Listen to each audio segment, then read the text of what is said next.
Hello children, welcome you all.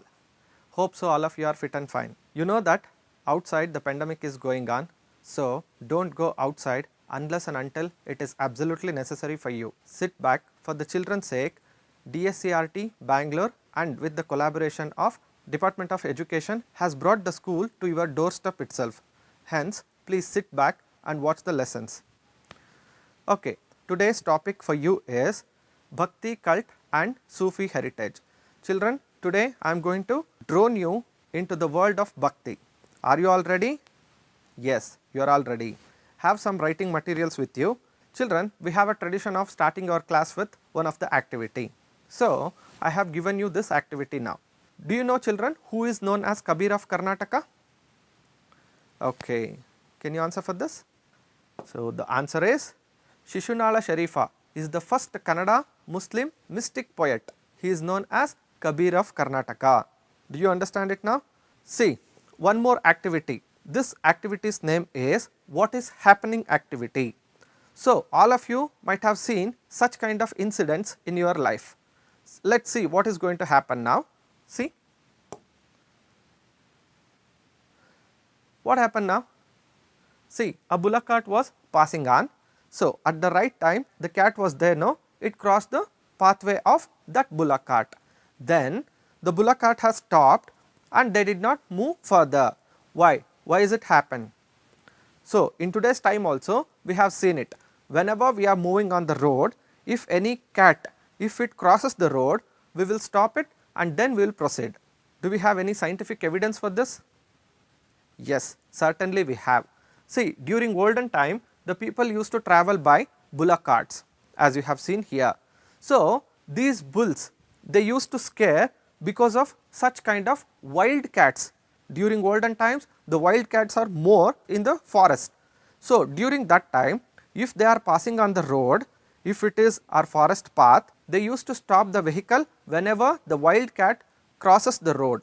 These bulls have threatened all because of this wild cats. So, this is the reason they used to stop the vehicle and they used to proceed it. But today also we are practicing it. Do we have any scientific evidence for this today? No, we do not have. Okay. So, as we have educated, we should not follow such kind of things. Let us see one more example for such kind of practices. In this activity, we are raising a question, that is nothing but, are all rituals pseudo? Whenever people used to travel for a long distance, the olden people, they used to give two things to them, green chilies, the second one is lemon. Now also you have seen, that is many vehicles passing on the road, they have strapped such kind of things to their vehicle. Is it not? What is the scientific reason behind it? Yeah, the scientific reason behind it is, during olden time when the people are passing through the forest area, then they used to get tired. If they are going to tired, their body will be dehydrated. To hydrate their body, they used to give lemon. Do you understand it? So, if you find the water, you can mix up the lemon and essence with that and you can drink it. So, your body will be hydrated. Why would they give chilies? The chilies they used to give all because whenever the snake bit a person, normally their nerve system would be damaged. Now, we will have to get to know that the bitten snake, whether it is poisonous or non-poisonous. After the snake bites, after certain time, if we bite the green chilies, then if it is very spicy to our mouth, it does not mean that the snake was not venomous, the snake was non-poisonous. So, this is the reason they used to give two things, one is green chilies, the other one is lemon. So, when we are practicing these things during olden time, it had scientific base, but now it is not. Okay. Now, we can skip such kind of rituals. In the previous slides, we have learned that there was scientific evidence for certain rituals. Then all the rituals are pseudo? No. Then what are pseudo rituals? Yeah, pseudo rituals are just like this. See, here the people are sacrificing an animal in the name of tradition. This is wrong, right? I am not against eating of meat, but what I am trying to say is, in the name of God, if we are sacrificing animal, that is pseudo ritual, we can call it. And then you can see that here one person, he is doing yajna. This person, he is offering many more things to the yajna. All of these things are very expensive. Any practices which is very expensive for the common people, that we can call it as pseudo rituals. Now, let us come to the important stage of our class. So, these are today's competencies for our class.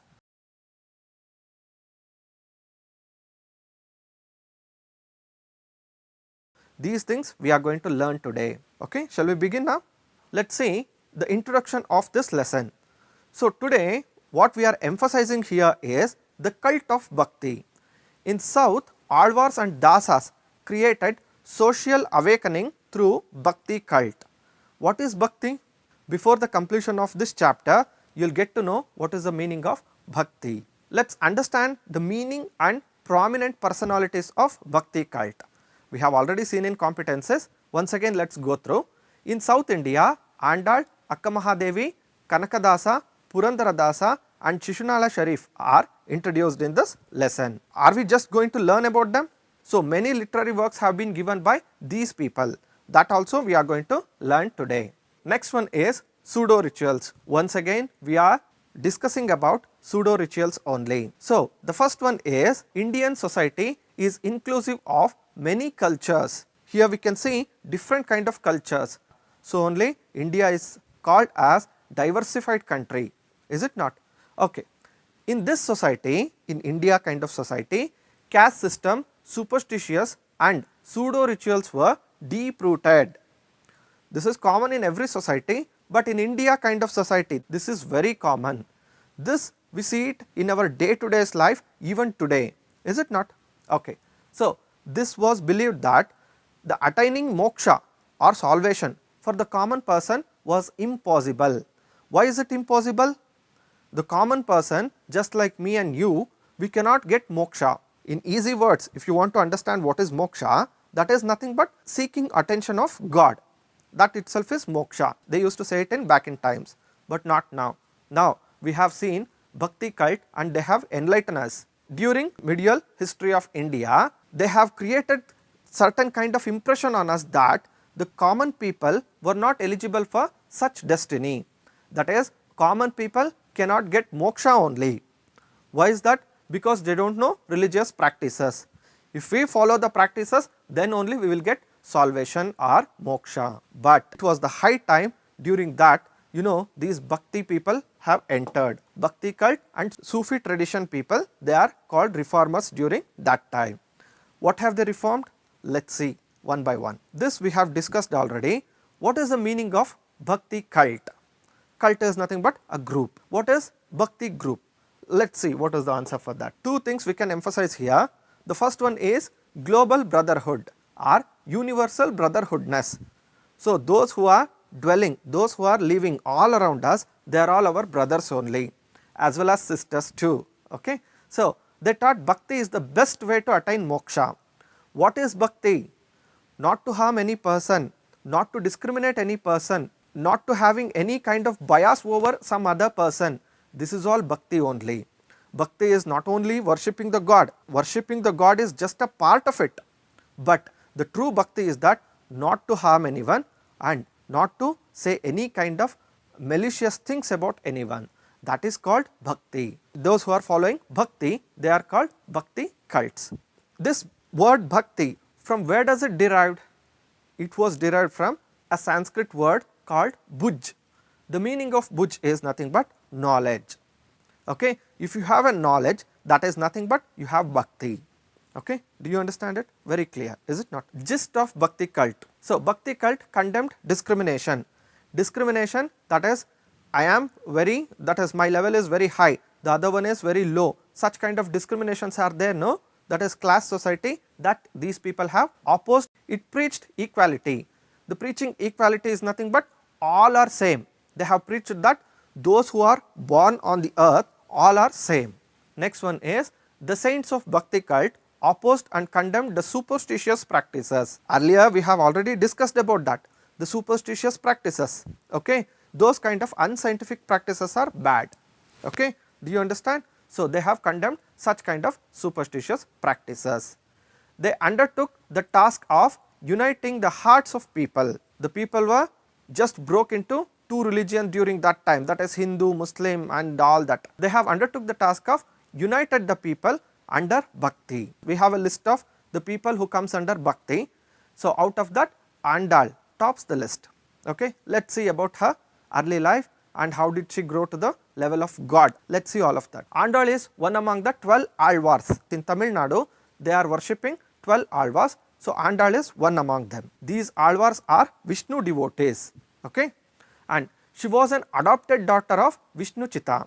This Andal, she was abandoned in some other forest. They have just raised her. Biologically, Vishnu Chitta is not a father of Andal. Okay. So, Vishnu Chitta was a Alvar and they were also called Peri Alvar. Children, just try to understand. So, Andal was not known as Andal before. Her name was different. Originally, she was called as Goda Devi. Alvars, what were they doing? They were devotees of Krishna. You know Lord Krishna, right? One of the deity in Hindu society. So, this is Krishna, Muddu Krishna. See, you can see that. They used to worship this god. There was a place called Srivalli-Puttur. They were making garland and they used to offer it to the god. Now, also we can see that. See, they were offering garland. Andal's bhakti was so immense, it was so deep that she assumed that Krishna itself is her husband.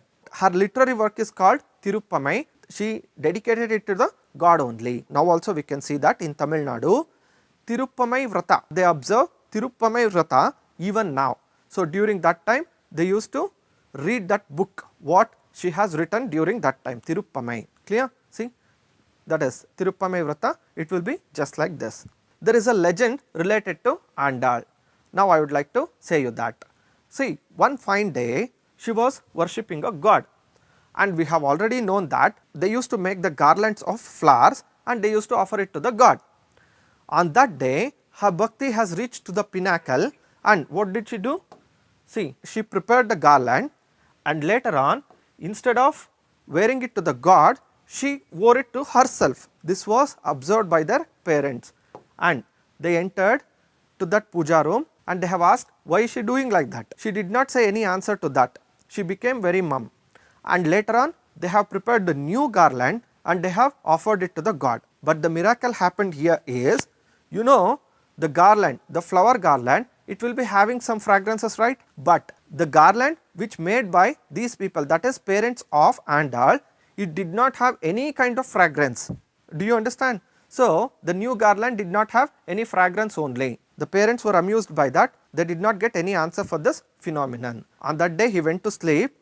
In his dream, you know, he was dreaming, Vishnu appeared in his dream. Vishnu told that Andal has to get married to Vishnu only. However, the Vishnu Chitta was also devotee of God.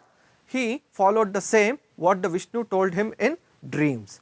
And finally, grand marriage was there and they have married Andal to Vishnu only. Clear? This is just a legend related to Andal. So, what have we learned from this? We have learned from this is a human born can also rise to the stage of God only because of bhakti. So, according to Alvars, those who are born on the earth all are equal before the God. Who is the God for Alvars? That is Vishnu. Do you understand? Okay. So, devotees' birth should not be questioned. They might have taken birth in any caste, any creed, whatever it is, their birth should not be questioned. Caste discrimination is a criminal offence. This they have believed. So, this belief is good only, no? Okay, now we shall come to the very important topic, that is Akka Mahadevi. I need not to introduce Akka Mahadevi specially for you because those who are living in Karnataka, all of us know about our Akka Mahadevi, is it not? Okay, everyone knows about Akka Mahadevi, but we do not know her early life and what happened aftermath and how did she got salvation. All this we are going to learn today's class. Akka Mahadevi was an enterprising woman. She did not fear of anyone. The Vachanas have given her name and fame among all Karnataka people. Not only Karnataka people, among all the Shiva Sharanas. Her literary work called Vachanas, you know, that was amazing, that was excellent, we can say that. We have spoke many things about Vachanas, right? Then at least we will have to learn one of the Vachanas of her. See, I will just give the gist of it. ಬೆಟ್ಟದ ಮೇಲೊಂದು ಮನೆಯ ಮಾಡಿ ಮೃಗಗಳಿಗಂಜಿದೊಡಂತಯ್ಯ. The meaning of this is we have constructed home on topmost part of the hill. If you are living on topmost part of the hill, the wild animals are very common. So you should not fear about wild animals. Just like that, ಲೋಕದಲ್ಲಿ ಹುಟ್ಟಿದ ಬಳಿಕ ಸ್ತುತಿ ನಿಂದನೆಗಳು ಬಂದರೆ ಮನದಲ್ಲಿ ಕೋಪವ ತಾಳದೆ ಸಮಾಧಾನಿಯಾಗಿರಬೇಕು. The human beings, they are living all around us. In one or the other time, they will say bad things about us. Then we should not fear about them. Okay, do you understand? What a nice vachana, right? So thanks to Akka Mahadevi. So early life of Akka Mahadevi, let's learn. Akka Mahadevi was born in Udutadi of Shivamogga. Okay, Shivamogga district, Udutadi, she was born at. And her father name was Nirmala Shetty and mother was Sumati. When she was at the young age only, she had immense bhakti on Shiva. She claimed that Channamallikarjuna himself be her husband, but that is, there will be a stage in every woman's life, their parents and the relatives, they don't allow any women to be unmarried. Okay, so here also the same thing was happened. Their parents forcibly married her to a person called Kaushika. See, this is King Kaushika. She found it hindrance to her service to Guru, Linga and Jangama. She was always devoted her bhakti to Guru, Linga, Jangama. Okay, but here in the palace she did not find any freedom. So what did she do? Let's see. See, she broke her marriage and went to Anubhava Mantapa. Later Akka Mahadevi stayed in Anubhava Mantapa. In Kalyana there was building called Anubhava Mantapa. She stayed there. Okay, there she wrote many vachanas under the pen name called Channamallikarjuna. At last she used to write the word called Channamallikarjuna. It was her personal god. Okay, so one more vachana is there, you can read it. Here you can see that Akka Mahadevi is here. She is reading some vachanas. All the Shivasharanas around her are respecting her. Is it not? Okay, Akka Mahadevi left Kalyana towards the end of her life. So she went to Sri Shaila at the end of her life. She left her mortal body in Kadali forest near Sri Shailam. She left her mortal body is nothing but she got salvation. She sought the attention of God. So we have learnt about Akka Mahadevi. Next to her, that is next to Akka Mahadevi is Purandara Dasa. Purandara Dasa, he is one of the important person in Kannada Dasa literature. So we have called that, the big volume is there for Dasa literature. For that he is very important person, we can say. Purandara Dasa was born in Purandaragada. So he was born in Purandaragada. His original name was Srinivasa Nayaka.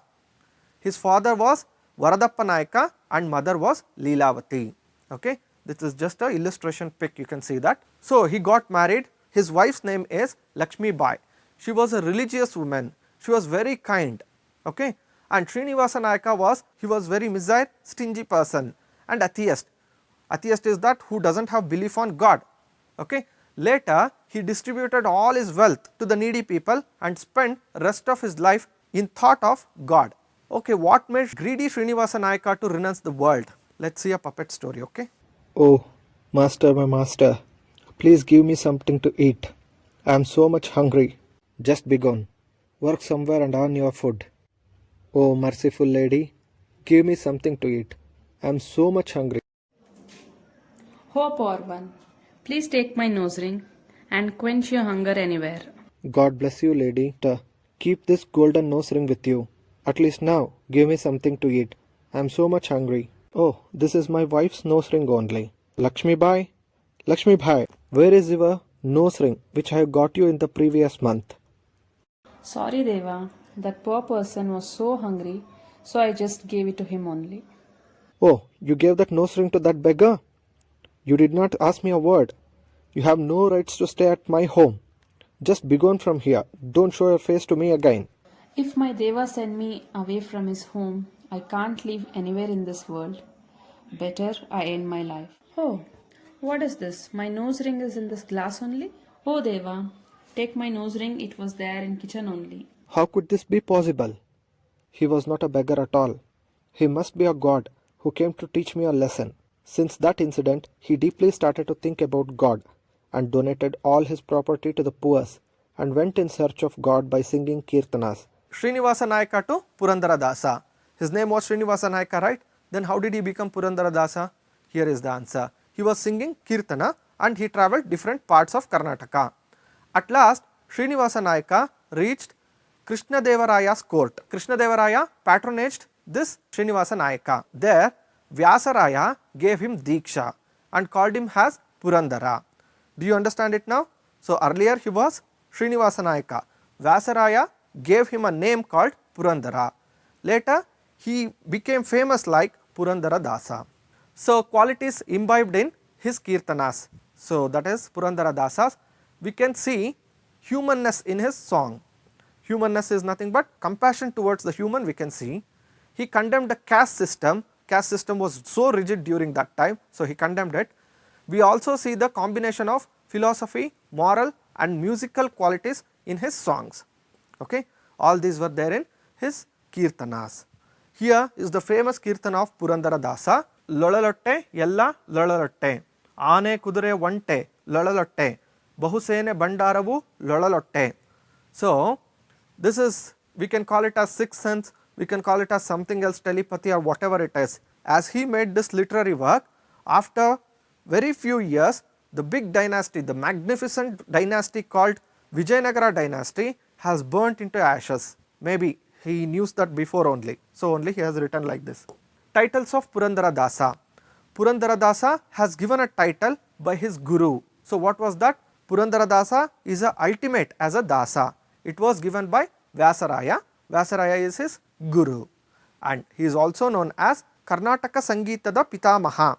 He is also known as father of Carnatic music. Okay? He wrote Kirtanas with the pen name called Purandara Vithala. Do you understand? Next to this we are going to learn about Kanakadasa. He is also famous figure in history. Kanakadasa is one of the famous Kirtanakara of Dasa literature. So, the Dasa cult, they were practicing Kirtane.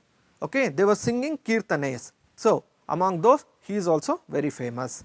He was born about 1508 CE at Bada village, which is there at Bankapura Taluk, and now the district is called Haveri. That is in Karnataka itself. I do not want to mention it, right. Kanakadasa's original name was Timmappa.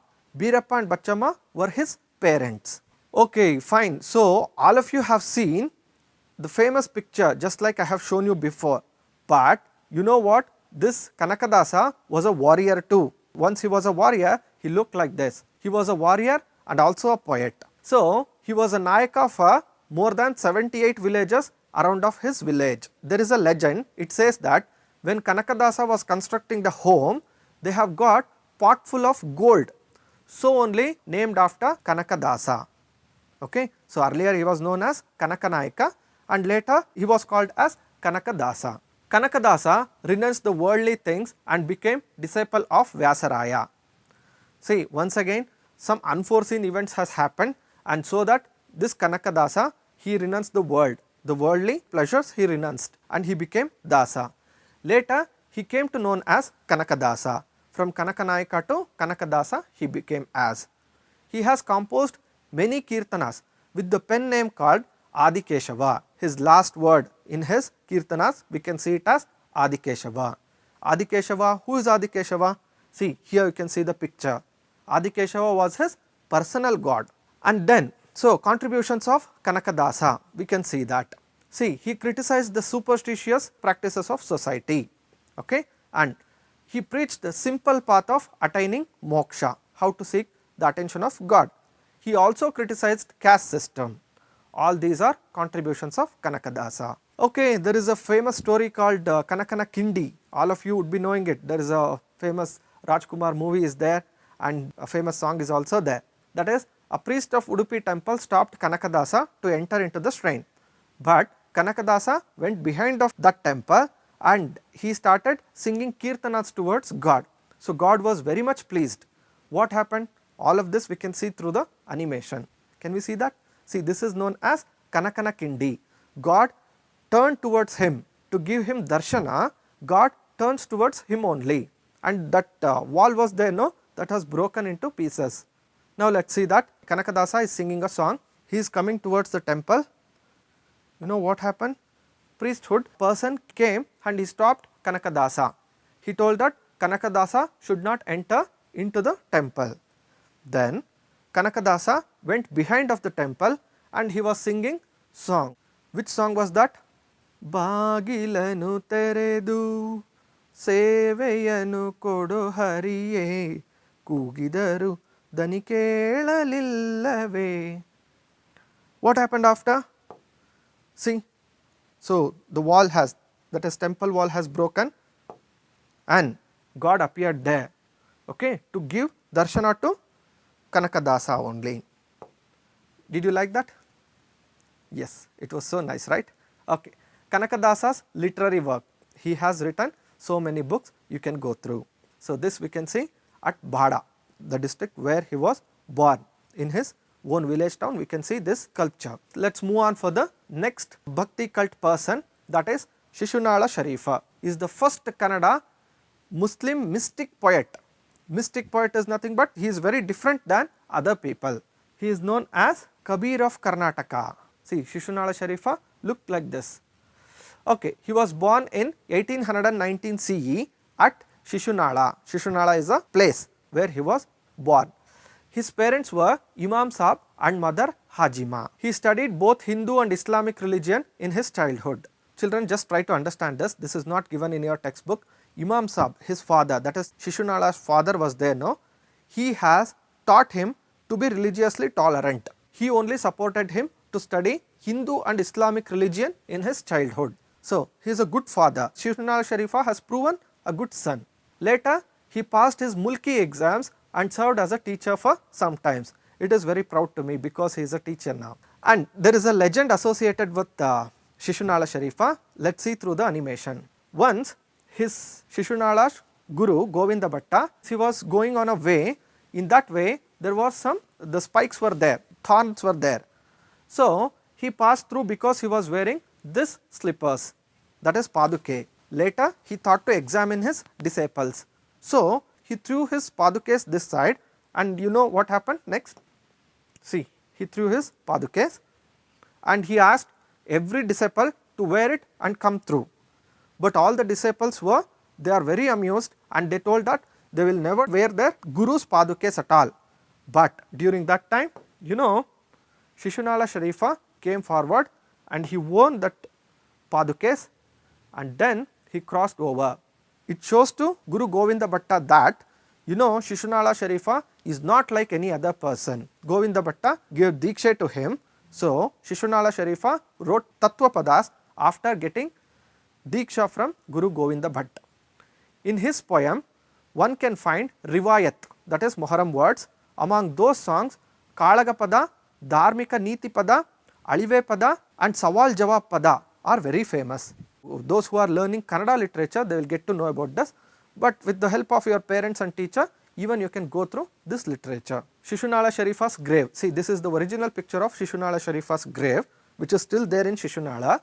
So, we can see his grave in Shishunala and he tried to spread humanity beyond the barrier of caste and religion. He is a Muslim that is Shishunala Sharifa is a Muslim, but all his literary work was associated with Hindu gods. Okay? So, he is a very religiously tolerant person and his father also supported for him. This we have learnt. Finally, we can come to the end of this chapter. The saints of Bhakti cult, they stress the importance of Bhakti for seeking moksha. If you do not understand the moksha, that is attention of God, okay? Seeking attention of God, they have taught us. So, what is Bhakti? Several times I have repeated this, not to harm anyone, that is treating everyone as our brothers, treating everyone as our own relatives, all this comes under Bhakti. Okay? Dear children, here we have home assignment for you. Please do complete it and show it to your teachers. Do not miss it out, okay? I know you do not miss it. You are all very studious children.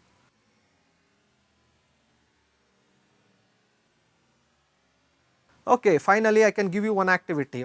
Find out more information about these works of Shishunala Sharifa. What are those? Rivayat, Kalagapada, Dharmika Niti Pada, Alive Pada and Sawal Jawab Pada. So, all this you will have to learn with the help of your teachers, parents and elders.